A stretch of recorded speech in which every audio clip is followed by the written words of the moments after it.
โอ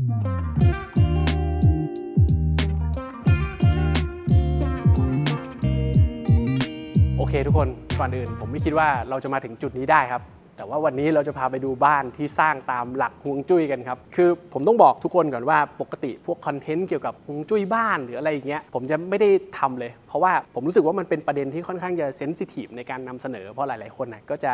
มีความเชื่อที่มันไม่เหมือนกันใช่ปะแต่ว่าบ้านที่เราจะพาไปดูวันนี้มันไปอีกเลเวลนึงแล้วมันเป็นบ้านที่สร้างตามหลักฮวงจุ้ยปกติเราจะเคยได้ยินเรื่อง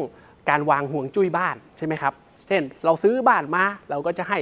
อาจารย์สินแสเนี่ยเขามาดูบ้านเราก็จะปรับตรงนั้นแกะตรงนี้ตรงนี้ต้องเติมน้ำเข้าไปหน่อยนะตรงนี้ต้องปรับผนังด้านนี้เปลี่ยนหัวเตียงไปทิศนี้อะไรแบบนี้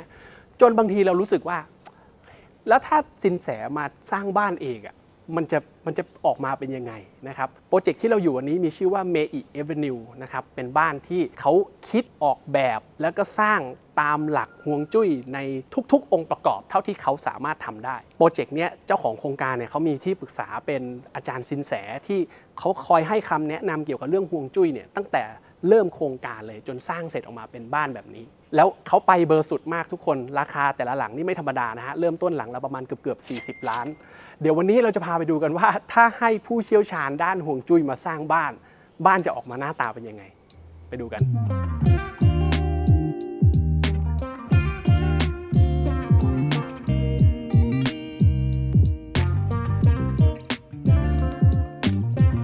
โครงการ Mei Avenue แห่งนี้นะครับถูกพัฒนาโดยบริษัทชินวะ Real Estate Thailand นะครับโดยหน้าตาบ้านของที่เนี่ยจะเป็นบ้านสไตล์โมเดิร์นญี่ปุ่นซึ่งจะดูมินิมอลวัยรุ่นมากๆเลยนะครับถ้าไม่บอกอาจจะไม่รู้เลยว่าที่นี่เป็นบ้านที่ออกแบบมาตามหลักฮวงจุ้ยในทุกๆมิติและความเชื่อเรื่องฮวงจุ้ยของที่เนี่ยเขาเริ่มตั้งแต่ทำเลที่ตั้งเลยนะครับทุกคนทำเลของ Mei Avenue เนี่ยอยู่บนถนนศรีนครินทร์ซึ่งจะอยู่ข้างหลังห้าง Paradise Park นะครับถ้าเกิดดูจาก Google Map เนี่ยเราจะเห็นว่าถนนในซอยบริเวณนี้มันจะสามารถทะลุหากันได้หมดเลยนะครับเข้าออกได้หลายเส้นทางเป็นเลข8ซ้อนกัน3ชั้นซึ่งมีความเชื่อว่าตรงจุดนี้เป็นทำเลที่ดีนะครับเหมาะแก่การสร้างบ้านหรือว่าทำมาค้าขายซึ่งจะสามารถรับพลังงานดีได้ไม่มีวันสิ้นสุดนั่นเอง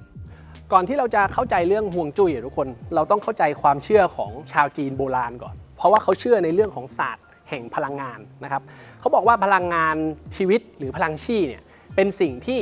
มีอยู่ทั่วไปนะครับแต่มันขึ้นอยู่กับว่าใครจะสามารถดึงพลังอันนั้นมาใช้ให้มันเกิดประโยชน์กับตัวเราได้แล้วไอ้การวางฮวงจุ้ยเนี่ยถ้าพูดให้ฟังง่ายๆนะมันคือการสร้างเส้นทางให้พลังงานเนี่ยมันไหลผ่านเข้ามาในบ้านเราแล้วก็วนเวียนอยู่แล้วมันสร้างความเป็นสิริมงคลให้กับพื้นที่แห่งนี้ซึ่งไอ้การสร้างทางไหลผ่านของพลังงานเนี่ยมันจะเกี่ยวข้องกับดีไซน์หลายๆอย่างในโครงการนี้ที่เดี๋ยวผมจะค่อยๆอธิบายนะครับเริ่มตั้งแต่การวางผังของตัวโครงการเลยนะครับโปรเจกต์นี้เป็นโปรเจกต์ที่เขาวางผังแตกต่างจากหมู่บ้านจัดสรรทั่วๆไปถ้าเราลองนึกถึงจินตนาการหมู่บ้านทั่วๆไปเขาได้ที่ดินมาทุกคนเขาจะทำไงเขาจะทำการตัดถนนผ่านเข้าไปตรงกลางเลยนะครับแล้วก็วางบ้าน2ฝั่งซ้ายขวานะครับแต่ในทางฮวงจุ้ยเนี่ยเขาบอกว่าการทำแบบนั้นการตัดถนนผ่าตรงกลางเนี่ยมันเป็นการดึงพลังงานเข้ามาก็จริงแต่ว่าพลังงานมันก็จะออกไปอย่างรวดเร็วด้วยไม่ได้มีการกักเก็บเอาไว้แต่การจะกักเก็บเอาไว้เนี่ยมันจะต้องมีชัยภูมิที่ดีด้วยนะครับชัยภูมิที่ดีที่ทำหน้าที่สะสมความมั่งคั่งเนี่ยเขาบอกว่ามันเป็นชัยภูมิแบบภูเขาโอบล้อมนะฮะเพราะเขามีความเชื่อว่าภูเขาเนี่ยจะทำหน้าที่กักเก็บพลังงานที่ดีเอาไว้และป้องกันไม่ให้พลังงานชั่วร้ายเนี่ยมันเข้ามาสิ่งที่เขาทำก็คือเขาวางบ้านออกมาเป็นบ้าน5หลังโดยที่มี3หลังอยู่ด้านในแล้วก็มี2หลังอยู่ด้านหน้าแล้วก็สร้างให้บ้านเนี่ยมันตั้งอยู่บนที่ดินที่มีความสูงที่มันไม่เท่ากันนะครับคือให้บ้านหลังประธานที่อยู่ตรงกลางเนี่ยมีความสูงมากกว่าเพื่อนๆนิดหน่อยแล้วก็ค่อยๆลดหลั่นลงมาเป็นบ้านหลังข้างหน้านะครับให้มันเหมือนกับทิวเขาที่มันมีความสูงที่มันสลับซับซ้อนอะไรแบบนี้แล้วก็มันจะเป็นการโอบล้อมพื้นที่ตรงกลางเอาไว้พื้นที่ตรงกลางตรงนี้เขาจะเรียกว่าลานหมิงนะครับลานหมิงเนี่ยในเชิงของฮวงจุ้ยเนี่ยมันคือเป็นลานที่ทำหน้าที่สะสมพลังงานที่ดีเอาไว้ตรงกลางก่อนที่มันจะแจกจ่ายเข้าไปยังบ้านแต่ละหลังนั่นเอง ส่วนแบบบ้านนะครับเขาจะมีอยู่ด้วยกัน2 type คือ type A กับ type B type A ก็คือจะเป็น2หลังด้านหน้าตรงนี้ส่วน type B จะเป็น3หลังด้านในนะครับพื้นที่ใช้สอยเนี่ยจะพอๆกันหมดเลยนะครับเป็นบ้าน4ชั้นตั้งอยู่บนที่ดินขนาดประมาณสัก40กว่าเกือบ50ตารางวาแล้วก็พื้นที่ใช้สอยประมาณสัก500กว่าตารางเมตรโดยที่ราคาเริ่มต้นของเขาก็จะอยู่ประมาณสักเกือบ40ล้านบาทนะทุกคนโดยขายเป็นแบบแบร์เชลนะครับแล้วเขาก็จะมีออปชันด้วยคือเราสามารถซื้อ3หลังข้างในรวมกันเป็นบันเดิลเดียวกันก็ได้หรือจะซื้อพร้อมกันทั้ง5หลังอยู่ด้วยกันทั้งตระกูลเป็นครอบครัวใหญ่ก็สามารถทำได้เหมือนกันนะครับเดี๋ยวเราเข้าไปดูข้างในกันว่าในบ้านเขามีอะไรบ้างเข้ามาในบ้านนะฮะทุกคนส่วนแรกสุดที่เราจะเข้ามาเจอเนี่ยคือพื้นที่ด้านหน้าตรงนี้ครับซึ่งเป็นเหมือนกับจุดถอดรองเท้าใส่รองเท้าฟังก์ชันแบบนี้มันเป็นฟังก์ชันที่มันเรียนแบบมาจากบ้านญี่ปุ่นเขาเรียกว่าเกงกังนะครับ GENKAN นะซึ่งฟังก์ชันตรงนี้ก็คือตามชื่อเลยมันก็คือเอาไว้ถอดรองเท้าใส่รองเท้าอ่ะทุกคนแล้วก็ระดับของพื้นตรงนี้มันจะอยู่เตี้ยกว่าระดับพื้นในบ้านนิดหน่อยเพื่อที่ว่าพวกฝุ่นจากรองเท้าอะไรอย่างเงี้ยจะได้ไม่เข้าไปในบ้านแต่ในเชิงของฮวงจุ้ยตรงนี้ก็มีประเด็นเหมือนกันนะเพราะเขามองว่าตรงนี้มันเป็นเหมือนกับพื้นที่ลานหน้าบ้านที่จะเป็นเหมือนกับทำหน้าที่ดึงพลังงานเข้ามากักเก็บไว้ตรงนี้ก่อนที่จะแจกจ่ายไปยังส่วนอื่นๆของในบ้านนั่นเองภายในบ้านหลังนี้เขาวางฟังก์ชันออกมาเป็นโฮมออฟฟิศนะครับโดยที่ก็คือจะมีพื้นที่อยู่อาศัยเนี่ยอยู่ข้างบนแล้วชั้นล่างตรงนี้จะทำเป็นเหมือนกับจุดต้อนรับลูกค้าก็จะมีเคาน์เตอร์รีเซพชันสำหรับให้พนักงานรีเซพชันมานั่งอยู่ตรงนี้มีห้องประชุมอยู่อีกมุมนึงนะครับที่แบบว่าเอาไปแบบนั่งคุยงานกันเล็กๆน้อยๆหรือจะเป็นห้องปิดการขายอะไรกันก็แล้วแต่แล้วก็ตรงกลางตรงนี้ก็จะมีเหมือนกับเป็นม้านั่งสแตนเลสเอาไว้สำหรับเป็นแบบจุดนั่งพักคอยนะครับก็ในมุมของฮวงจุ้ยเนี่ยส่วนที่มันเป็นจุดสำคัญมากๆเลยของบ้านเนี่ยมันคือทางเข้านะครับซึ่งก็คือประตูหน้าบ้านนั่นเองเพราะมันเป็นจุดแรกสุดที่เป็นทางเข้าของพลังงานในมุมฮวงจุ้ยเขามองว่าประตูนี่คือปากมังกรทำหน้าที่กินพลังงานที่ดีเข้ามาในบ้านแล้วประตูที่ดีเนี่ยจะต้องมีคุณสมบัติหลายอย่างอันดับแรกคือขนาดมันจะต้องใหญ่เหมาะสมกับตัวบ้านคือจะใหญ่เกินไปก็ไม่ได้พลังงานมันรั่วไหลออกเกินไปแต่เล็กเกินไปก็ไม่ดีพลังงานมันจะติดขัดไหลเข้ามาไม่สะดวกแล้วก็ประตูหลักเนี่ยควรจะมีแค่ประตูเดียวนะครับเพราะเขามองว่าการที่มีทางเข้าออกหลายทางเนี่ยมันจะทำให้พลังงานเนี่ยรั่วไหลออกไปเกินความจำเป็นคนในบ้านอาจจะทะเลาะกันตีกันแล้วก็แบบอาจจะเก็บทรัพย์ไม่อยู่อะไรแบบนี้อีกอย่างหนึ่งคือประตูทางเข้าหลักกับประตูหลังบ้านเนี่ยจะต้องอยู่ไม่ตรงกันด้วยนะครับซึ่งประตูหลังบ้านเขาเอามาแอบไว้ตรงนี้นะฮะแล้วก็ขนาดของประตูหลังบ้านก็จะต้องเล็กกว่าประตูหน้าบ้านเสมอเพราะว่าให้พลังงานดีไหลเข้ามาเยอะแต่ไหลออกน้อยนั่นเองต่อมาจะเป็นเรื่องของบันไดครับซึ่งเป็นสิ่งที่สำคัญพอๆกับประตูเลยเพราะว่านี่คือเส้นทางการไหลเวียนของพลังงานคือตามหลักฮวงจุ้ยเขาบอกว่าพลังงานนี้จะไหลจากที่ต่ำไปยังที่สูงแต่ต้องไม่ชันมากคือมันไม่สามารถอยู่ๆกระโดดขึ้นชั้น2ได้นะครับดังนั้นเนี่ย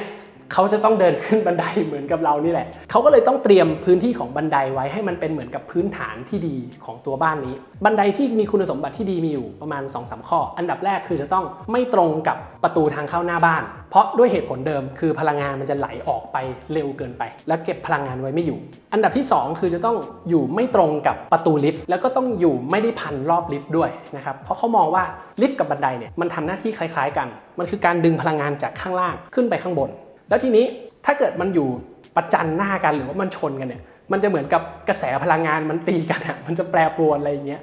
คือพูดง่ายๆคือมันเกลียดที่หน้ากันนะทุกคนแต่นึกออกปะมันเป็นความเชื่อเราต้องฟังเขาทีนี้ไอ้เรื่องทั้งหมดที่ผมอธิบายไปไม่ว่าจะเรื่องประตูเรื่องลิฟต์เรื่องบันไดอะไรพวกเนี้ยถ้าเกิดเรามองตามหลักฮวงจุ้ยมันคือการไหลเวียนพลังงานใช่ไหมแต่ถ้าเรามองตามหลักของดีไซน์จริงๆมันเป็นเรื่องพื้นฐานมากๆเลยนะยกตัวอย่างเช่นประตูทางเข้ามันต้องใหญ่และแน่นหนาอะไรอย่างเงี้ยก็เป็นเรื่อง security ป่ะที่มันก็ควรจะต้องเป็นอย่างนั้นอยู่แล้วหรือประตูทางเข้าหน้าบ้านกับหลังบ้านมันไม่ควรจะอยู่ตรงกันเพราะว่าถ้าความเป็นจริงมันอยู่ตรงกันมันจะดูแปลกประหลาดมากเลยเพราะว่าไม่มีใครอยากจะเปิดประตูเข้าบ้านมาแล้วเจอทางออกนึกออกไหมหรือพวกบันไดหรือประตูลิฟต์หรือประตูทางเข้ามันไม่ควรจะตรงกันมันเป็นเรื่องของ privacy เพราะว่าไม่มีใครที่อยากจะแบบเดินลงบันไดมาแล้วเจออีกคนนึงเปิดประตูเข้าบ้านมาแล้วก็จะมีอีกคนนึงเปิดประตูลิฟต์ออกจากลิฟต์มาอะไรเงี้ยมันทำให้เสียความเป็นส่วนตัวซึ่งผมก็เลยมองว่าฮวงจุ้ยถึงแม้ว่ามันจะเป็นเรื่องของความเชื่อเรื่องพลังงานก็จริงแต่มันมีเรื่องของการใช้งานที่มันแทรกอยู่ในนี้นะซึ่งเราสามารถเรียนรู้จากมันได้ นะครับส่วนชั้นนี้จะเป็นชั้นออฟฟิศที่เขาทำไว้เป็นเหมือนกับออฟฟิศนั่งทำงานของพนักงานตรงกลางก็จะมีโต๊ะทำงานขนาด6ที่นั่งเอาไว้นะครับจะสังเกตว่ามันจะมีพวกปลั๊กไฟที่มันป๊อปอัพขึ้นมาตรงนี้ได้นะทุกคนเพราะว่าเขามีการเดินระบบพวกสายไฟต่างๆเอาไว้ใต้พื้นหมดแหละแล้วก็ทำการจัมป์ขึ้นมาบนโต๊ะได้เลยทุกอย่างมันจะดูคลีนมากเพราะว่าแบบพื้นมันก็จะไม่มีสายไฟมาระเกะระกะปลั๊ก3ตาอะไรเงี้ยด้านหลังตรงนู้นก็จะเป็นห้องประชุมนะครับส่วนฝั่งนี้ก็จะเป็นห้องทำงานของผู้บริหารที่จะมีกระจกปิดเอาไว้นะก็ขึ้นเงินเดือนกับไล่ออกก็จะอยู่ตรงนี้แหละครับ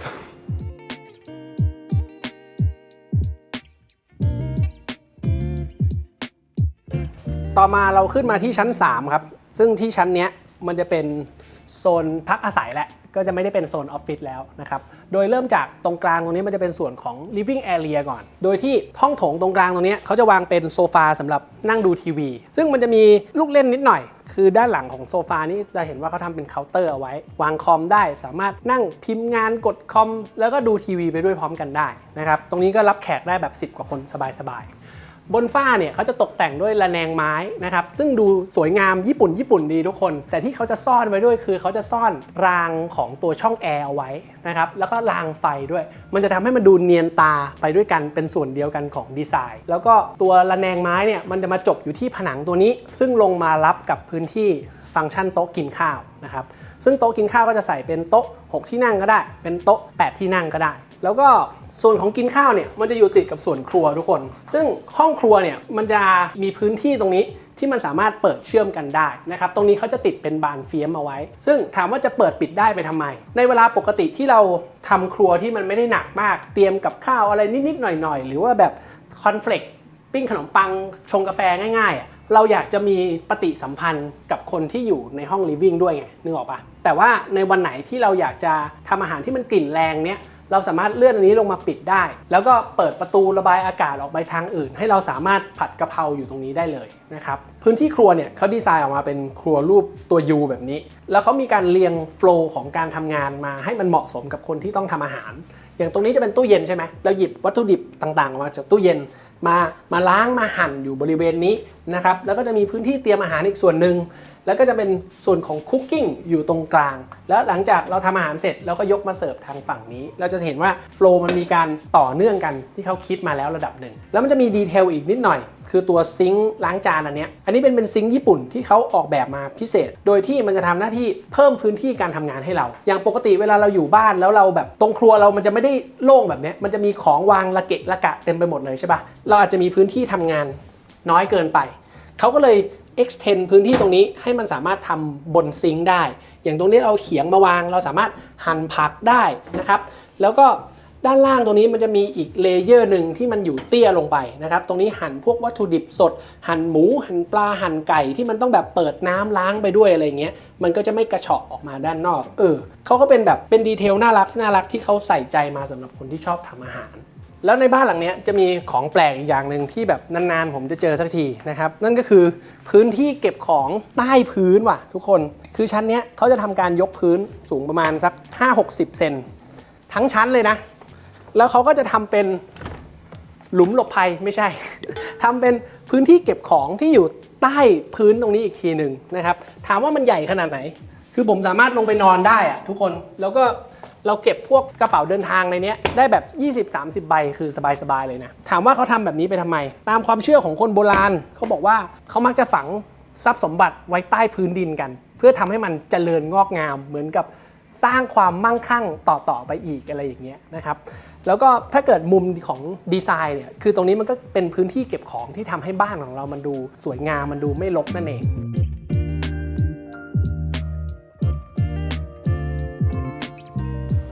และสุดท้ายเราก็จะขึ้นมาที่ชั้น4ครับซึ่งชั้นนี้จะเป็นชั้นห้องนอนและจะมีห้องนอนอยู่2ห้องโดยเขาจะจัดฟังก์ชันออกมาเป็น Double Master Bedroom ก็คือห้องนอน2ห้องนี้มันขนาดพอๆกันจะใช้ห้องไหนเป็น Master Bed ก็ได้ดีไซน์ของเขาเนี่ยเดินเข้ามาเราจะเจอกับส่วนเตียงนอนก่อนอยากจะให้ดูช่องแสงนิดนึงนะครับคือตรงกลางระหว่างห้องนอนทั้ง2ห้องนี้มันจะเป็นพื้นที่ของระเบียงแล้วเขาติดกระจกฝั่งนี้เพื่อให้แสงธรรมชาติมันสามารถดึงเข้ามาในห้องนี้เพิ่มขึ้นได้ให้ห้องนี้มันดูสว่างมากขึ้นมันดูน่าใช้งานมากขึ้นแล้วทีนี้พอมันเป็นเรื่องของฮวงจุ้ยสิ่งที่หลายๆคนจะกังวลหรือมีคำถามคือหัวนอนมันจะต้องหันไปทางทิศไหน ถ้าเกิดใครเคยจัดบ้านจัดฮวงจุ้ยในบ้านจะรู้แล้วมันก็จะมีบางคนบอกว่าหัวนอนนี่จะต้องทิศเหนือเท่านั้นหรือชั้นนี่จะต้องหันไปทางทิศตะวันออกเท่านั้นมันถึงจะเป็นมงคลทิศตะวันตกนี่ไม่ได้เลยไม่เอาอะไรแบบนี้ความจริงแล้วในเชิงของฮวงจุ้ยเขาบอกว่ามันแล้วแต่คนผมก็มีถามสินแสเขาเหมือนกันในประเด็นนี้เขาบอกว่าจริงๆแล้วมันขึ้นอยู่กับว่าคนคนนั้นมันถูกโฉลกกับทิศไหนแล้วเขาก็เลยดีไซน์ตัวห้องอันนี้ให้หัวนอนมันจะหันไปทางไหนก็ได้ซึ่งเราจะบิดไปเป็นทิศตะวันตกหรือทิศใต้จริงๆก็ยังสามารถปรับเปลี่ยนได้เพราะว่าตัวบ้านหลังนี้เขาขายเป็นแบบแบร์เชลอยู่แล้วคือเขาไม่ได้มีวัสดุตกแต่งแบบที่เราเห็นแบบนี้นะครับมันจะมาเป็นแบบเปลือยๆโล่งๆดังนั้นเราก็ยังสามารถปรับเปลี่ยนฟังก์ชันหรือทิศทางที่มันเหมาะสมที่มันถูกโฉลกกับเราก็ยังสามารถทำได้สุดท้ายเดินเข้ามาข้างในเนี่ยก็จะเป็นส่วนของห้องแต่งตัวนะครับห้องแต่งตัวก็จะเป็นแบบพื้นที่สำหรับเก็บเสื้อผ้าอะไรต่างๆซึ่งเขาให้มาค่อนข้างใหญ่พอสมควรนะสำหรับห้องนอนแล้วก็ตรงกลางเนี่ยก็จะเป็นเคาน์เตอร์ไอแลนด์สำหรับวางของเก็บของได้จุกจิกนิดๆหน่อยๆซึ่งจะไม่ใส่ก็ได้นะครับถ้าอยากให้มันดูโล่งมากขึ้นและสุดท้ายก็คือส่วนของฟังก์ชันห้องน้ำซึ่งตัวห้องน้ำเนี่ยก็จะมีฟังก์ชันที่ค่อนข้างครบเลยมีอ่างอาบน้ำอ่างล้างหน้าอ่างล้างหน้า His and Her ตรงนี้เป็นกระจกสำหรับเปิดเก็บของได้นะครับมีพื้นที่สำหรับใส่โถสุขภัณฑ์แบบอัตโนมัติแบบนี้ก็ได้นะครับอัตโนมัติเลยดินี่เห็นไหมแล้วก็จะมีพื้นที่สำหรับใส่ shower box กับอ่างอาบน้ำรวมอยู่ด้วยกันเลยนะครับพื้นที่ค่อนข้างยืดหยุ่นสามารถปรับเปลี่ยนตามฟังก์ชันที่เราอยากได้ส่วนห้องนอนอีกห้องนึงเนี่ยจะอยู่ฝั่งตรงข้ามกันนะครับห้องนี้เขาก็จะจัดการตกแต่งออกมาให้มันดูคนละฟิลคนละโทนนะฮะอย่างฝั่งนี้จะเห็นว่าหัวเตียงจะหันไปทางทิศเหนือแทนแล้ว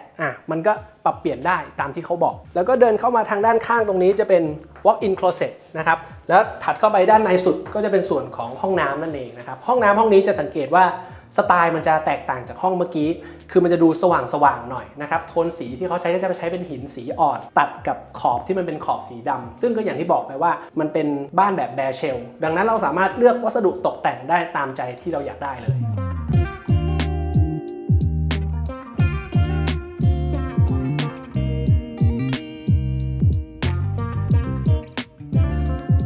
โอเคครับทุกคนดูบ้านเสร็จเรียบร้อยนะฮะสำหรับ Mei Avenue นะครับผมขอย้อนกลับไปคำถามแรกสุดที่เราถามตั้งแต่ต้นคลิปก็คือถ้าเกิดเราให้สินแสมาสร้างบ้านให้เราดูเนี่ยเขาจะสร้างบ้านออกมาเป็นแบบไหนนะครับคำตอบที่ผมได้วันนี้ก็คือมันก็เป็นบ้านปกติหลังนึงทุกคนคือถ้าเกิดเราไม่ได้บอกว่านี่เป็นบ้านที่คำนึงถึงเรื่องฮวงจุ้ยในทุกมิติตั้งแต่แรกนะเราอาจจะไม่รู้นะเพราะว่าหน้าตาของตัวบ้านมันก็ดูเป็นบ้านแนวโมเดิร์นทันสมัยที่มันเข้ากับยุคสมัยนี้อะไรอย่างเงี้ยซึ่งมันทำให้ผมเห็นว่าเรื่องของดีไซน์กับเรื่องของฮวงจุ้ยมันเป็น2 สิ่งที่ไม่ได้จำเป็นจะต้องอยู่แยกกันมันสามารถอยู่ร่วมกันได้คือหมายความว่าบ้านที่ฮวงจุ้ยดีไม่ได้จำเป็นว่าจะต้องไม่สวยหรือบ้านที่สวยไม่ได้จำเป็นว่าฮวงจุ้ยจะไม่ดีแล้วตัวรูปแบบของตัวบ้านเนี่ยผมว่าเขาจัดบ้านออกมาได้น่าสนใจดีเหมือนกันคือที่ดินของเขาเนี่ยของบ้านแต่ละหลังเนี่ยมันไม่ได้ใหญ่มากนะแค่ประมาณ50เกือบ50 ตารางวาเท่านั้นเองแต่เขาสามารถทำออกมาเป็นบ้าน4 ชั้นที่มีพื้นที่ใช้สอยระดับแบบ500 กว่าตารางเมตรได้นะครับซึ่งเยอะมากแล้วมันทำให้มันจัดฟังก์ชันได้หลากหลายแล้วก็ค่อนข้างจะยืดหยุ่นเราจะทำเป็นโฮมออฟฟิศก็ได้หรือจะทำเป็นบ้านล้วนๆก็ได้แต่ทีนี้เราก็ต้องบอกว่าไอ้ตัวรูปแบบโครงการนี้มันเป็นโครงการที่ค่อนข้างจะเล็กเนื้อที่รวมทั้งหมดของเขาประมาณสัก300 กว่าตารางวาเท่านั้นเองแล้วพอจัดออกมาเป็นบ้านทั้งหมด5 หลังเนี่ยก็ต้องยอมรับว่ามันอยู่ค่อนข้างจะชิดกันซึ่งมันก็จะมีเรื่องของ privacy มาเกี่ยวข้องผมก็เลยรู้สึกว่าคนที่น่าจะเข้ามาอยู่ที่เนี่ยน่าจะเป็นคนที่แบบอาจจะรู้จักกันมาก่อนหรือว่าเป็นเพื่อนกันชวนกันมาซื้อหรือเป็นครอบครัวเดียวกันซื้อทีเดียวเป็นตระกูลใหญ่แล้วก็แบ่งกันไปคนละหลังอะไรแบบนี้มันน่าจะเหมาะสมกับโครงการนี้มากกว่าแต่ทีนี้อย่างไรก็ดีเขาก็แบ่งขายเป็นหลังๆเหมือนกัน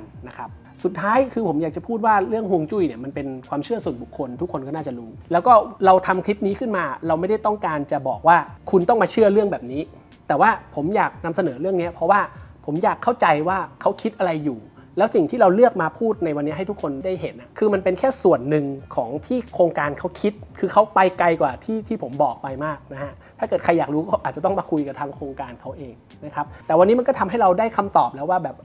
บ้านที่มันสร้างตามหลักฮวงจุ้ยจริงๆมันออกมาเป็นยังไงก็จบแต่เพียงเท่านี้นะครับสำหรับ Mei Avenue นะฮะตอนหน้าจะพาไปดูโปรเจกต์ไหนอีกก็ต้องโปรดติดตามใน Channel บูมทลิตนะครับวันนี้ขอลาไปก่อนบ๊ายบาย